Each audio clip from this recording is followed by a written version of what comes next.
வெயில் காலம் ஆரம்பிச்சாச்சு. எனக்கு ரெகுலராவே வர பேஷண்ட்ஸ் அண்ட் பேரண்ட்ஸ் சொல்றது என்ன அப்படின்னா, டாக்டர் உடம்பு வந்து ரொம்ப சூடா இருக்கு. ஸோ இந்த உடம்பு சூடு இல்லைன்னா தலை சூட குறைக்கிறது எப்படி அப்படின்னு கேட்பாங்க.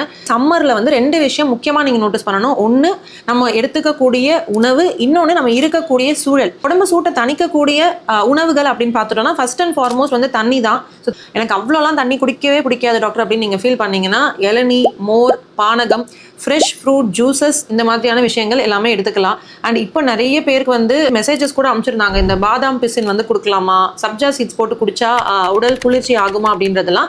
ஸோ இதெல்லாம் வந்து நிறைய சித்த வைத்தியத்திலையும் சரி அண்ட் நிறைய பேர் யூஸ் பண்ணிட்டு தான் இருக்காங்க. உங்களுக்கு சைட் எஃபெக்ட்ஸ் எதுவுமே இல்லைனா டெஃபினெட்லி நீங்கள் எடுத்துக்கலாம். அண்ட் வெளியில் நீங்கள் அப்ளை பண்ணுறதுக்கான சில விஷயங்கள், நம்ம ரொம்ப வருஷமாக யூஸ் பண்ணிட்டு இருக்க விஷயங்கள், சந்தனம், ஆலோவேரா, வாரத்துக்கு ஒரு முறை நல்லெண்ணெய் தடவி குளிக்கிறது, இந்த மாதிரியான நம்மளுடைய ancient Indian practices definitely follow பண்ணலாம்.